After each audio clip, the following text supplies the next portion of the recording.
කොයිම තැනකවත් මතක තියාගන්න ඔබගේ සසත ඔබගේ ළඟ හැ වෙන තැනක නැහැ. ඒ වගේම තමයි ඔබගේ දුකත් ඔබගේ ළඟ ඇරෙන්න වෙන තැනක නැහැ. ඔබගේ සතුට තියෙන ඔබගේ ළඟමයි. නොයෙක් දේවල් එකතු කරගෙන ඒ දේවල් වලින් ඔබ සතුටටපත් වෙන්න හැදුවට ඔබට ඒ තුල සතුට නැහැ. බඩු භාණ්ඩ වෙන්න පුළුවන්, ගේ දොර වෙන්න පුළුවන්, ඉඩකඩම් වෙන්න පුළුවන්. මේ හැම දෙයක්ම ඔබගේ සතුට වෙනුවෙන් ඉඳන් එකතු කරන්න. ඔබට ඒකේ ඇතුලේ සතුටක් නැහැ. ඕව නඩත්තු කරන්න ගියා, ඕවට විය පැහැදම් කරන්න ගියාම, කැඩුණු තැන් හදන්න ගියාම ඒටත් වැඩිය මහා දුකක් විඳින්න එපා. නේද? ඒක තේරුම් ගන්න. මම මේ කියා දෙන මට තියනවද ඒවද? මටත් ඉඩකඩම් තියන්නේ. මටත් පොල්ලදු තියන්නේ. මටත් බෙහෙත්වදු තියන්නේ. මමත් වගා කරන වගා බිම් තියන්නේ. මටත් ව්‍යාපාර තියන්නේ. මටත් සල්ලි හම්බ වෙනවා. ඒ හැම දෙයක්ම මම යොමු කරන්නේ මොකක් වෙන්නේ? මගේ සතුට වෙනුවෙන් නෙමෙයි. තවත් කෙනෙක්ගේ සතුට වෙනුවෙන්. කෙනෙකුට කන්න බොන්න ටිකක් දෙන්න. කෙනෙකුට ගෙයක් දොරක් හදලා දෙන්න. කෙනෙකුට බෙහෙත් ටිකක් හරි ගස්සලා දෙන්න. අන්න ඒ වෙනුවෙන්. ඒක හොඳින් තේරුම් ගන්න අවබෝධ කරගන්න. ඒ අවබෝධතාවය නිසා ඔබට අන්න සතුට හොයාගන්න පුළුවන්. එහෙම නැතුව මේ සියල්ල තමන්ගේ ළඟ සතුට එකතු කරගන්න ඕන නම් බැංකු පොතේ සල්ලි එකතු කරගෙනවත්, ගේ දොර ඉඩකඩම් පුරවගෙනවත්, පෙට්ටගමේ එහෙම නැත්නම් සේපුවේ ඔප්පු දිරප්පු ටික හිර කරගෙන ලොක් කරගෙනවත් ඔබට සතුට හොයන්න බෑ. සතුට තියෙන්නේ තමන්ගේ ළඟ, තමන්ගේ චෛතසිකය ගාව, ලෝභය නැති සිත ගාව, දේශය නැති සිත ගාව, මෝහය නැති සිත ගාව, පරාර්ථකාමී සිත ගාව තමයි සතුට තියෙන්නේ. අන්න ඒක හොඳින් මතක තියාගන්න. ඔබ අනිත් හැම කෙනත් එක්කම තරඟ කරනව නැද්ද? මතක තියාගන්න. තමන්ගේ තරඟකරු තමන්මයි. තමන්ගේ තරඟකාරයා තමන්මයි. අනුන් එක්ක තරඟ කරන්නට යන්න එපා. තමන්ගේ සිතත් එක්ක හොඳට තරඟ කරන්න. තමන්ගේ අධිෂ්ඨානය, වීර්යය වෙනුවෙන් තරඟ කරන්න. තමන්ගේ ප්‍රතිපත්තිය රක්ෂා කර ගැනීම වෙනුවෙන් තමන්ගේ හිතත් එක්ක තරඟ කරන්න. අනිත් කෙනත් එක්ක තරඟ කල්ලි වෙරලා වෙඩි පියලා ගල්ලකින් ගහලා පොල්ලකින් ගහලා වචනකින් ගහලා ඔහුව දමනය කරන්න පුළුවන් කියලා හිතුවට ඔබට ඒක කරන්නත් නෑ. ඔබ ගහන පොළු පාර වගේම පොළු පාර දෙක තුනක් එක වෙඩි උණ්ඩේ වගේම පරම්පරා ගානක් යනකම් වෙඩි උණ්ඩ මේ සියල්ල ඔබට ලැබෙනවා. හැබැයි මතක තියාගන්න. ඔබගේ හිත අන්න ඒ දේවල් සඳහා පොළඹවන හිත සමග තරඟ කරන්න. මස් කන්නේ නෑ කිව්වනම් මස් කන්නේ නෑ. හිතට කියනවා හිත කාපම් මස්. යාළුවෝ මිත්‍රයෝ කියනවා කාපම් මස් නෑ. නැතිලයි ප්‍රෝටීන් ටික. දීපන් දරුවට බිත්තර ටිකට. අනේ අපේ මෝඩ ගෑනු අර දරුවන්ට දෙනවා බිත්තර ටික කන්න. මොකටද? දරුවට ප්‍රෝටීන්. අර කිකිලි බිත්තර කාලා දිවරලා ප්‍රෝටීන් නැතකත්. නෑ අර තියෙන හාල්ලට වියට යහුලගෙන කාව. අර හරකගේ ඇඟේ අර ප්‍රෝටීන් හැදුනේ බිත්තර මස් මාළු කාලාද? නෑ අර කියන තනකොළ ටික කාලා. මම ඊයේ පෙරේදා දැක්ක අපේ සිවුරු දරාගත්ත කෙනෙක්, ආමුදුරු කෙනෙක්. මම ඉතින් කීවරදාරියෝ කියලා අපේ මාගමට අපි අපහාස කරන්න ඕනේ. සිවුරක් දරාගෙන හරි කමන්නේ ඕක රකින්නවනේ. හැබැයි කියන බන වැදි බන. ඒ දත් දෙක ඇවිල්ලා කියන්නේ බලාට මස් කිරාගෙන කන්නලු. යකෝ මුගේ අර මස් පර්වතේ ගිහිල්ලි වෙලා සතේ කිරාගෙන කන්න හැදුවොත් දූ බයේ දුවන හැද? කල්පනා කරලා බලන්න. බුදුහාමුදුරුවෝ කියලා නැතේ කියන්න පුළුවන්. හරි මස් කන්න එපයි කිව්වෙත් නැහැ, කන්න කිව්වෙත් නැහැ, මොකක්වත් නැහැ බුදුහාමුදුරුවෝ කිව්වේ නැහැ කියලා. හැබැයි අපි බුදුහාමුදුරුවෝ කිව්වෙන්ද නෙමෙයි මේක කරන්න ඕන. තවත් කෙනෙක් වදයක් වේදනාවක් විඳින්න ඕනි නැහැ. අර සතෙක්ගේ අර මස් කසල්ලා කරගෙන ඕක පරීක්ෂා කරලා බලන්නකො මේකේ ඉන්න පණු, මේකේ ඉන්න සුද්ධ ජීවි, මේකේ ඉන්න විසර්ස කාරක වෛරස් වර්ග කොයි තරම්ද මේ දේවල් ටිකනේ මේ ශරීරය ඇතුළට දමාගන්නේ. අර සොසේජස් කාපු මිනිස්සේ උකුලේ අමාරුවකට තුනේදී අමාරුවකට ගියාට පස්සේ ස්කෑන් එකක් අරගෙන බලනකොට මුළු උකුළු ප්‍රදේශයේම ඉන්නේ පණුව පිරීලා. අර කුණු ගෙඩි ගොඩවල් ටිකනේ. අර මුළු ශරීර පංචස්කන්ධයේ එක්කම මල පහ අසූචි එක්කම අර මැෂින් එකේ අමරලා සොසේජස් හදලා එවුවම බාගට ටෙම්පරාදු කරගෙන මුන් කනෝ. මෙන්න මුන් ටික ශරීරෙහි පරපෝෂිතයෝ විදියට ජීවත් වෙනවා. අර සත්තු ටික මරන්න ඉන්ජෙක්ෂන් ගහනවා අන්තිමට. අන්තිමට ඒ සත්තු එක කාලා ඇටවලට යනකම් කාලා ගියපු නිසා මුළු අස්ථි පද්ධතියෙන් මොළයට යනකම් මේ පණුව ගිහිලි. ඉතින් මොළයට යනකම් පණුව ගියාට පස්සේ මොළයට ගියපු පණුව මරන්න නම් මොළයට යනකම් විස ගහන්න ඉබේ. ඒ විස ටික ගහලා ඉවර වුණාම මැරෙලා වැටෙනවා. බලන්න. අපි කන්න ඕන බුදුහාමුදුරුවෝ නොකිව්ව හින්දවත් කිව්ව හින්දවත් ශික්ෂාපදයක් විදිහට පැනෙව්ව හින්දවත් නෙවෙයි. අපි අවබෝධ කරගන්න ඕන මේක හොඳද නැද්ද කියලා.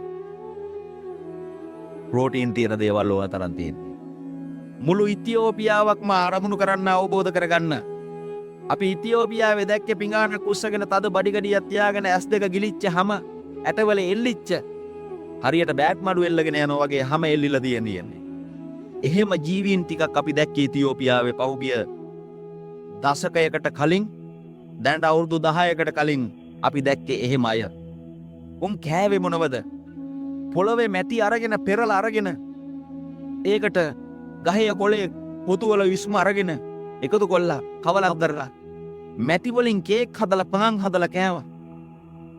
කන්න දෙයක් නැතිකමට ඒ පැත්තේ වැවෙන්නේ මොනවද? මුරුංග වගේ ගස් වර්ග. මේ මුරුංග කොළ කෑවා, පොතු කෑවා. අන්තිමට කන්න දෙයක් නැතුණාම අලෙත් හාරගෙන කෑවා. එහෙම කාලා උන් ජීවත් වුන්. උන්ට මුළු ලෝකයේම තියෙන සෝයා වල තියෙන කිරි ටික අරගෙන ඉතුරු වෙන රොන්ඩෙන් සෝයා යවුවා. සහනාධාර විදියට ලෝක සෞඛ්‍ය සංවිධානයෙන් ආහාර සංවිධාන වලින් යවන්නේ සෝයා මීට් කකා, මුරුංග කකා, මුරුංග අලෙත් කකා, පොතුත් කකා, ගෙඩිත් කකා, සියල්ලම කකා හිටියා. වෙන කන්න දෙයක් නැතිකම. කැලේ තියෙන යන්තම් පින්නට හැදෙන දලු ටික පූරගෙන කනවා. එහෙම කර උන් ජීවත් වුණා. අවසානයේදී දැන් ඉතියෝපියාව තියන්නේ ලංකාවේ ඉන්න පුෂ්ටිමත් මිනිස්සුන්ට වැඩිය හොඳ පුෂ්ටිමත් මිනිස්සුෝ විදියට මන්දපෝෂණය සම්පූර්ණම නැති කරගත්ත ජාතියක් කියලා. අන්න හෙව්වා මේකේ මන්දපෝෂණය නැති වුණේ මොකෙන්ද කිය? අපේ රටේ තියෙන බලන්න දැන් අද අපේ දිලිප් මහත්තයා ඇවිල්ලින් දිලිප් මහත්මයාට තියෙන යන්ත්‍රානුසාරයෙන් මොරොංගා එකතු කරන පවුඩර් කරන මැෂින සියන කර්මාර්ථ ශාලාව මේ සියලුම දේවල් පවුඩර් කරලා ඔක්කොම කරලා ඉවරලා ගෙනියන්නේ කොහෙද? ඇමරිකාවේ, බ්‍රිතාන්‍යයේ මේ හැම රටක. ඒ රටවල් වල ලොකුම වෙළඳපොළ මොකද්ද? මස් මාංශ වෙළඳපොළ. අන්න උන් අපේ වෛද්‍යවරුන්ගේ මොලේ හදනවා. කාපියව, පීකුදු කාපියව, මස් මාංශ. අනේ අපේ බඩදරු අම්මලාටත් පීකුදු කැව්වා පහුගිය කාලේ. පීකුදු කියන්නේ මොනවද? අක්මාව. අක්මාව තමයි සතුන්ගේ විස ඔක්කොම එකතු වෙච්ච තැන. අපේ ශරීරයේ තක්මාව තමයි විස පෙරාහරින්නේ සියල්ල සිදු කරන. මේ පීකුදු කැව්වා. හැදුන ලෙඩ හොයාගන්න බැරි වසන්තත ලෙඩ. පිළිකි. ගර්භාෂ පිළිකි. පියයුරු පිළිකි. මේ ගෑනුන්ට හැදෙන්න ගත්තා. ඔක්කොම ලෙඩු. බලන්න. ඉස්සර මට මතකයි. මම මේවා කිව්වොත් ඔබ හිතන්න එපා මේ බණ කියන වෙලාවේ මෙහෙම ඒවත් කියද්දි. මම ආච්චි අම්මා ගාව තමයි වැඩි හැදුනේ. වැඩි හැදෙන ආච්චි අම්මා ගාව. මොකද ආච්චි අම්මා මස් මාළු කන්නේත් නැහැ, මම මස් මාළු කන්නේත් නැහැ. ඒ හින්දා ආච්චි අම්මා මට හරි ආදරේ. ඒ ආදරේට මම කැමතියි. අවුරුදු 55යි හැදේ. හැබැයි මේ ආච්චි මම දකිනවා මාසෙකට සැරයක් විතර පාන් කඩ කෑලි ටිකක් හොදලා තියලා.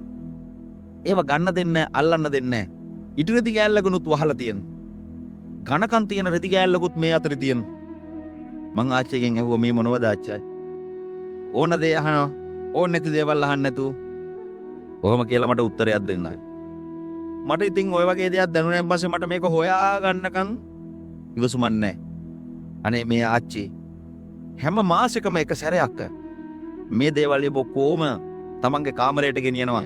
අර පෙට්ටගමේ ඉඳලා ඒව ගානට නවල ගානට හදා ගන්නවා. හදාගෙන ත්‍රිකෝණාකාර රෙදි කෑලි දෙකක් දෙපැත්තට තියෙන රෙදි කෑල්ලක් දෙපැත්තේ පටි තියෙන එකක් හරියට යට ඇඳුමත් වගේ එකක් හදලා ඒකට තියා ගන්නවා. අවුරුදු 60ක් විතර ඇතුළත මේ ආච්චි මේක පාවිච්චි කරනවා. දැන් ඊට පස්සේ කාලෙක තමයි මම දන්නේ මේ මොකටද මේක පාවිච්චි කරන්නේ. හැබැයි දැන් ඉන්න දරුවෝ නම් අවුරුදු 12 13 වෙනකොට දන්නවා ඕව මොකටද පාවිච්චි කරන්න කියලා. හැබැයි අපේ කාලේ එහෙම දැනගෙන තිබුණේ නැහැ. හැබැයි අද කාලේ කාන්තාවකට මොකද වෙන්නේ? අවුරුදු 40යි 45යි 50යි ළමයෙක් උපද්දන්න තියෙන මේ ගර්භාෂ මල්ලම කපලා අයින් කරේ නැත්තම් මුළු ජීවිතේම බේර ගන්නත් බැරි වෙන තත්ත්වයටපත් වෙනවා.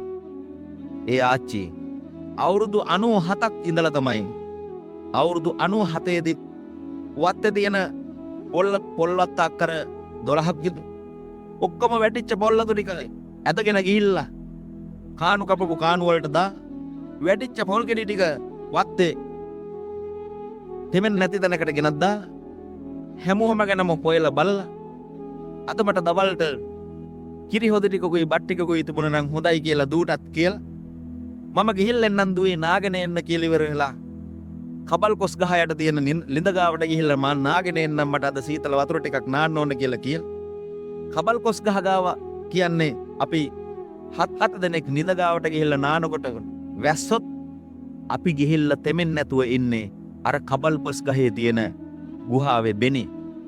ඒ කොස් ගහ ඒ තරම් මහතයි. අපි 7-8 දෙනෙකුට පොඩි උන්ට ඉන්න පුළුවන් මේ කබල් කොස් ගහේ. ඒ කොස් බෙනේ ඒ තරම් විශාසයි. ඒක එක තැනකින් දොරක් තියෙනවා අනිත් පැත්තේ ජනේලයක් වගේ එකක් තියෙනවා ඒකෙන් පනින්නත් පුළුවන් එළිය. එතන තියෙනවා ලස්සන ලිඳ. වතුර ගොඩට යන මෙන්න මේ ආච්චිනිය ඔක්කොම කළා. අවුරුදු 97 දී. නාලා ඔක්කොම කරලා. ගෙදර ඇවිල්ලා. අනිත් අයට අවවාද උපදෙසු දීලා. මේ සියලුම දේවල් මතක තියාගනින්න. කවදාවත් දරුවෝ සහෝදරයෝ ගහමරා ගන්නේ නැතිව මේවා හොඳින් කාලා බීලා ඉඳපළ. ඔහොම කියලා. හොඳ රෙන්දකුත් ඇඳට දාලා. හොඳ කොට්ටුරේකුත් දාලා. හොඳට බුදුන් වැඳලා පැය දෙකක් විතර බුදුන් වැඳිනවා. එයා බුදුන් වැඳලා ඔක්කොම කරලා. වතුර එකකුක් ළඟින් තියලා. එයා රෑ 10ට උදේ ගෙදර අනිත් අය කවුරුත් කෑ ගහනවා. හරියට අත් දෙක බඩ උඩින් තියාගේ. ඇඟිලි අතර ඇඟිලි දමාගෙන අර මලමිනියක් ඉන්නවා වගේ. කිසිම ඇඳ රෙද්ද හෙල්ලිලාවත් නැහැ මොනවත් නැහැ දඟලලත් නැහැ. අන්න මැරිලා ගියේ. බලන්න ජීවිතේට මස් මාළු කාලා නැහැ. වත්තේ වැටෙන පොල් ටික ඔක්කොම එකතු කරලා ඉවර වෙලා එක තැනකින් තියන්න තෙමෙන් නැති තැනකින් තියන්නේ. වැටෙන පොල් ගෙඩියක් නැති හැම කෙනෙකුටම ඇවිල්ලා පොල් ගෙඩියක් අරගෙන යන්න පුළුවන්. එතන උලකුත් තියලා තියෙනවා ලෙලි ගහගෙන යන්න. හඩන දවසට පොල් ටිකලි. පන්සලේ පොල් කොටස කියලා පොල් ටිකක් වෙනම වෙන් කරනවන්. ගමේ අහල පහල උන්ටි කියලා පොල් ටිකක් වෙනම වෙන් කරනවන්. කරත්තෙට කතා කරලා ඉවරලා කරත්ත පොල් ටික පටෝලා රතු හිම් මහත්තයාගේ කඩේට යවනවා කියලා ඉවරලා ඒ කඩේට යවලා සල්ලි ටික ගෙනාවට පස්සේ දූ දරුවන්ට කොටසක් දීලා තමන් කොටසක් පැත්තකින් තියලා ඒකෙන් පින් දහම් කරගෙන ඉන්නේ. අන්න එහෙමයි ජීවත් වෙවත්. ඔබ කොහොමද ජීවත් වෙන්නේ? මතක තියාගන්න තව එක දෙයක්. මගේ ආච්චිත් ඒ කියන්නේ මගේ තාත්තත් එක්ක ළමයි 11. ළමයි 11. මේ ළමයි 11 වුණා. හොඳට ඉගෙන ගත්තා. ව්‍යාපාර කළා. ඒ කාලේ නම් ඉතින් හැම කෙනාම බලන්නේ SSC පාස් වෙන්න ඕනේ කියලා වෙලා හැංගීමක් තිබුණේ. ඔන්න ඕක පාස් කරගා. ඉගෙන ගත්තා. ව්‍යාපාරවල නියුක්ත වුණා. හොඳට හැමතැනම ජීවත් වෙනවා. කිසිම ගැටලුවක් නැතුව ළමයි එකයි.